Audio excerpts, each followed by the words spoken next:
10 तक गिनूंगा। राम लिखते ही, पढ़ते ही, सुनते ही, देखते ही या दिखते ही मन में जो पहला विचार आता है उसे बांध कर रखिए। पूछूंगा 1 2 3 4 5 6 7 8 9 9 9। हाथ काट कर रख दूंगा ये नाम समझ आ जाए तो। कितनी दिक्कत होगी पता है राम समझ आ जाए तो। भाई राम राम तो कह लोगे पर राम सा दुख भी सहना होगा। पहली चुनौती ये होगी कि मर्यादा में रहना होगा। और मर्यादा में रहना मतलब कुछ खास नहीं कर जाना है, बस त्याग को गले लगाना है और अहंकार जलाना है। अब अपने राम लला के खातिर इतना ना कर पाओगे और शबरी का जूठा खाओगे तो पुरुषोत्तम कहलाओगे। काम क्रोध के भीतर रहकर तुमको शीतल बनना होगा। बुद्ध भी जिसकी इच्छाओं में बैठे वैसा पीपल बनना होगा ये सब कुछ, और वो भी शून्य में रहकर प्यारे। तभी तुमको पता चलेगा कि कितने अद्भुत राम हमारे। सोच रहे हो कौन हूं मैं? चलो बता ही देता हूं। तुमने ही तो नाम दिया था मैं पागल कहलाता हूं। नया नया हूं यहाँ पे तो ना पहले किसी को देखा है। वैसे तो हूं त्रेता से, मुझे कृष्ण किसी ने कलयुग भेजा है। भाई बात वहां तक फैल गई है कि यहाँ कुछ तो मंगल होने को है कि भरत से भारत हुए राज में सुना है राम जी आने को है।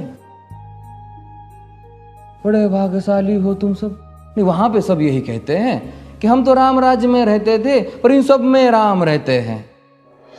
यानी तुम सब में राम का अंश छुपा है। नहीं मतलब वो तुम में आते हैं रहने। सच है या फिर गलत खबर? अगर सच्ची है तो क्या कहने।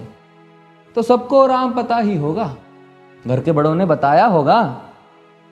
तो बताओ फिर कि क्या है राम। बताओ फिर कि क्या है राम। बताओ। अरे पता है तुमको क्या है राम? या बस हाथ धनुष तरकश में बांध, या वन में जिन्होंने किया गुजारा, या फिर कैसे रावण मारा लक्ष्मण जिनको कहते भैया, जिनकी पत्नी सीता मैया। फिर ये तो हो गई वही कहानी, एक था राजा एक थी रानी। क्या सच में तुमको राम पता है? या वो भी आकर हम बताए?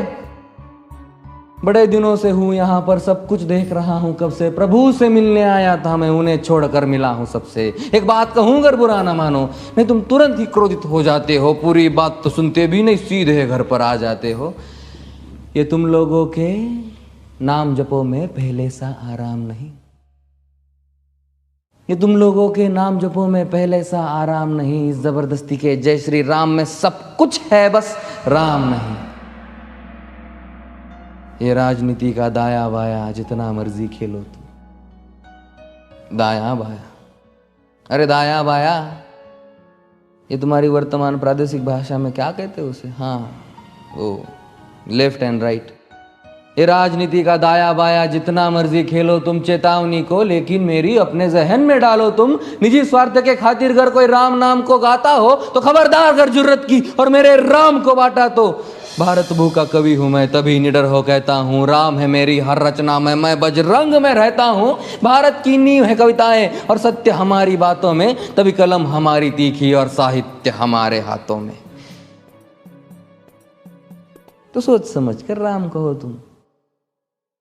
ये बस आतिश का नारा नहीं, जब तक राम हृदय में नहीं तुमने राम पुकारा नहीं। राम कृष्ण की प्रतिभा पर पहले भी खड़े सवाल हुए। ये लंका और ये कुरुक्षेत्र यूं ही नहीं थे लाल हुए। अरे प्रसन्न हंसना भी है और पल पल रोना भी है राम। सब कुछ पाना भी है और सब पाकर खोना भी है राम। ब्रह्मा जी के कुल से होकर जो जंगल में सोए हो, जो अपनी जीत का हर्ष छोड़ रावण की मौत पे रोए हो। शिव जी जिनकी सेवा खातिर मारुत रूप में आ जाए। शेष नाग खुद लक्ष्मण बनकर जिनके रक्षक हो जाए। और तुम लोभ क्रोध अहंकार छल कपट सीने से लगाकर सो जाओगे तो कैसे भक्त बनोगे उनके, कैसे राम समझ पाओगे? अघोर क्या है पता नहीं और शिव जी का वरदान चाहिए। ब्रह्मचर्य का इल्म नहीं, इन्हें भक्त स्वरूप हनुमान चाहिए। भगवा क्या है पता, लहराना सबको होता है पर भगवा क्या है वो जाने जो भगवा ओढ़ के सोता है। राम से मिलना, राम से मिलना, राम से मिलना है ना तुमको? निश्चित मंदिर जाना होगा पर उससे पहले भीतर जा संग अपने राम को लाना होगा। जय सिया राम। और हाँ, अवधपुरी का उत्सव है, कोई कसर नहीं, सब खूब मनाना। मेरे प्रभु है आने वाले, रथ को उनके खूब सजाना। वो द्वापर में कोई राह तके है, मुझे उनको लेने जाना है। चलिए तो फिर मिलते हैं, हमें भी अयोध्या आना है। जय सिया राम। फिर से